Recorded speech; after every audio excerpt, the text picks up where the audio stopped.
good evening. What is your name?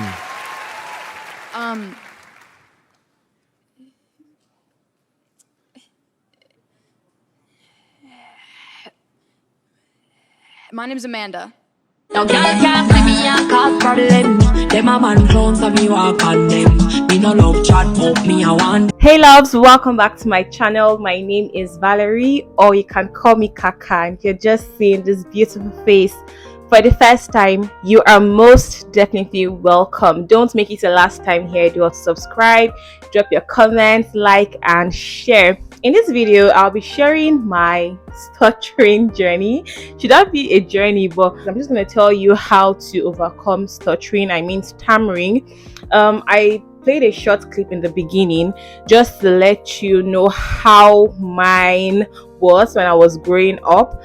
I didn't even know it was a thing. Like, it's actually called speech impediment. So according to Google, impediment means a hindrance or obstruction in doing something. Then speech impediment is a defect in a person's speech, such as a lisp or stammer. So like, that's how bad mine was when I was little. I think I noticed this when I was, let me just say 4, 5, 6, when I started talking very well. Like, let me just give you a brief story. When I was much younger, like when I was little, my mom would send me or tell me to tell my dad that his food, like, oh daddy, your food is ready. Yeah, go and tell your dad that his food is ready. So I'll just stand by the curtain in front and I'll be practicing how to say, daddy, mommy said your food is ready, or daddy, your food is ready, come and eat. You see, I'm talking very well, like I'm fluent now, like I'm so eloquent. Well, back then it was a struggle. If you watch the video very well from the beginning, you notice how the girl struggled to talk. I would literally be like da, da, da, da, da. Oh my god, I'm laughing now, but back then it was terrible. I would cry and I would be like in front of his door like for like 5 minutes, 6 minutes practicing how to just say, daddy, your food is ready, come and eat. So it was a struggle. I don't even know if my parents noticed that I used to, or I stuttered then. And I was a very quiet child. I was really quiet. Like, nobody even knew that my other brother had a younger sister.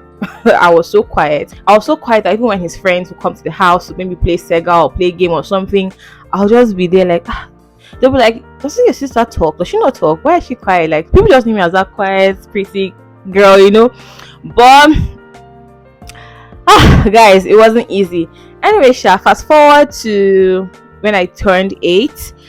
I think I told my mom that, Mom, I noticed that I stammer before I make proper sentences or complete my words or anything.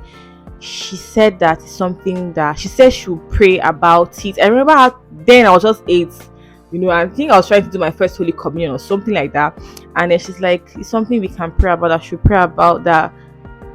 I don't even know how I adopted mine, but I grew up see myself stuttering, stammering. Yeah, so she advised me to join the board of lectors, lay readers in church. I'm a Catholic, so I joined at 8 after my first Holy Communion, and I started reading in church, and I did so well. I remember reading prayer, Nigeria in distress, or against bribery and corruption or something. That was the role I was given to read.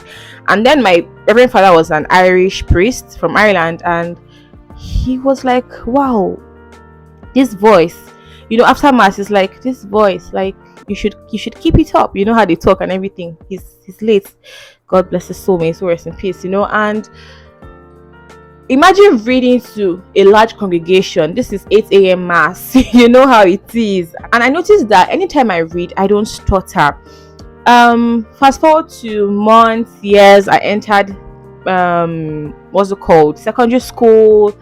I was kind of quiet, and it also affected my, will I say, social what's the word, social participation, because I really love to talk. And back then in school, I wanted to be in the debate team. So I found myself doing more of body activities. I mean, dancing, choreography, cultural dance, even in primary school, you know. And I also noticed that in primary school, I was good at spelling. I noticed that when I spell a word, I don't stutter. When they asked, I loved spelling classes then. I loved, like, participating. When they say, oh, spell a word, I'm up, I'm spelling. But when they say, okay, answer a question, I'll just be mute and I'll be praying that they don't pick me or tell me to answer that question. And that's how it was till like secondary school. And I would admire my other classmates. I'll see some of them in the debate team when they're talking, this is, my co-debater, my creator timekeeper. I'm here to say I'm like, hey God, where will I even say this kind of line? Like, it was almost impossible back then for me. It drained me sort of, as little as I was. It made me sad. I don't know if there was anything like depression then, but like I wasn't just happy with myself. I felt that I could do more things than just being quiet. So I entered university and it was there, but it was there. I'm not gonna lie, it was there, but I didn't really talk much like that. I only talk when I'm supposed to talk. Okay, and I started watching myself and I noticed that whenever I breathe, like I take a deep breath and I maybe arrange the words in my head, I'll be able to talk fluently. So I started taking time I'll pause before I talk, and I started reading more books. I started reading out to myself. I started talking to myself more. Sometimes I'll just stay and talk to myself. I'm like, God, let nobody catch me talking to myself before they think I have a mental problem or something, and I would spell more words. I started browsing things about stuttering. I don't think there were a lot of articles on stuttering or anything, but I also prayed about it because one time I was in church and then it was, I think, the book of, is it Exodus or something, that story about Moses when God told Moses to go to people of is it the Israelites, or go to Israel and then tell them particular thing. And then he told God that I am a stammerer. I don't have I can't compose sentences well. My speech is not good. I'm not eloquent. And God said he would send Aaron alongside with him. And even when Moses went there, Moses still spoke on his own. Aaron didn't do much. I think for every story in the Bible, it says something about your personal life or encounter as a Christian. Okay, so I'm like, if Moses can be a stammerer and do this kind of thing, then who am I not to do what I want to do? And I've always admired this whole camera thing, talking. I love to be seen. I love to be heard. So I'm like, no, I can't waste this thing.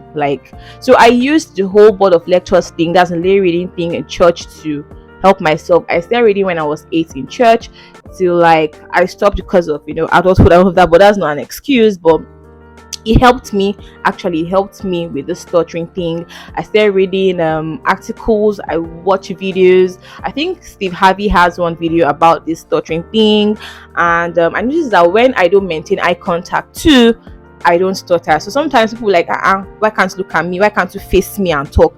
I'm like, people that I'm trying to avoid stuttering. That's why my eyes are not fixed on you. Okay, so I'm just going to share some lessons about this whole stuttering thing. It's not like I have totally I have overcome it to some extent. I still stutter, but not like I have to wait or to talk. I just take my time. It has made me more patient. I don't react anyhow like before. Even when I want to, this thing actually made me boil. I used to be very angry. I used to be very, very angry back then. But now it's it will even help you not to even say that thing you're supposed to say. So you just walk out or you just bounce. And back then, even in school, people thought that I was a crybaby for nothing. When you can insult me and maybe I want to say something back, and I'm like, oh my God, if I talk, I'm going to stutter. So I just start crying, or I walk out, or a fight to start or something. So it has really made me patient. I'm no longer that angry bird, say something. I listen more now. It has made me to listen more and talk less. Most times I write more. Stuttering actually helped me boost my confidence because I wanted to be more than just being a shy girl. Okay, and look at me now. I have my YouTube channel with over how many videos, 100 plus videos, and I have been able to relate with people over time, work, social gathering, relationship, and friendship, and even for my own personal being. I can talk to the crowd, although you have to practice before you talk to the crowd. It's not just so it has actually helped me build my confidence, and I believe I'm going to get better. When the thing about stuttering is that when you talk the way I'm talking, you don't stutter. When you talk to yourself, you don't stutter. When you read out, you don't stutter. When you read to yourself, you don't stutter. When you spell, you don't stutter. Another way you can avoid stuttering when you have like a one-on-one interaction with someone is not to maintain 100% eye contact. Okay, like if you're looking at me now, let's say one-on-one, I might be looking elsewhere. It's something you practice over time. You can actually mix it. You can probably look this way. I'm not saying you have to turn your head like this, but like you don't just maintain that 100% eye contact. Sometimes you look in, you look out, you look in, look out. You take your time to talk, you breathe, process whatever I want to say before you speak, and you are good to go. Just ensure that you process your words, you know what you're about to say. And the good thing about stuttering, for every bad thing, I feel there's a good side. You learn to build your confidence, you become more patient. Anger is not even your thing if you really want to help yourself, because some people don't know how to go about this. And when you see someone who stutters or who stammers, it's not just, don't laugh. Okay, don't laugh. It's not something to laugh about. Some people don't even overcome this. Okay, there are people that are in their 40s, 60s, 50s, and they stammer a lot. Okay, so if you stutter and you're trying to work on yourself, I would say read more books, read articles, or watch videos about stuttering, stammering. Learn to talk to yourself, build your own confidence, have your own time, write, pronounce words in your own pace. Find someone close you can be talking to every time. I know it can be embarrassing. I learned everything on my own. The help I got mostly was from God. I'm not gonna lie, because I spoke to my mom. I don't know if you ever noticed it. I told her about it and she said, okay, we'll pray about it and also join the board of lectors so you can see the connection. So I wanted it to stop, because I'm like, I can't live my whole life stuttering. I'm going to meet people. I have things to say, so I cannot be stuttering. Okay, if you stutter, please don't feel weighed down, don't feel sad, don't feel depressed. If you have a speech impediment, trust me, just keep being happy. Find ways that will not make you think about it too much. Always keep yourself busy, because I realized that over time I was always busy. It was like a journey: primary, secondary, university, MSc, work, now content creation. So throughout my journey, I was looking for ways on how to talk fluently. Okay, so yeah, work on yourself. Okay, don't be too hard on yourself. You will find people that will love you even if you stutter. Okay, I have friends that don't even know that I stutter until I tell them like, oh, I might just stutter if I do this particular thing. Even my current boyfriend, and he's like, you stutter?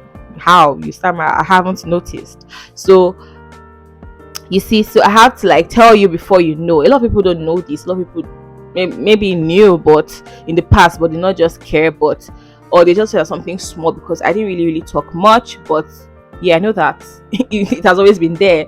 Okay, so yeah, so we have come to the end of this video. Don't forget to like, drop your comments, share this video. Let me know what you think in the comment section below. Do you stutter? I know you might be shy to say this or tell me, but I'm sharing my story. I don't have anything to hide. It is just stuttering, and it's something I have been able to overcome. You can see I'm talking fluently now. I can talk to you and tell you my story, and I'm still praying to God to become better and make it like permanent. And yeah, so I'll see you in my next video. Remain blessed and stay fabulous. See you in my next one. Bye.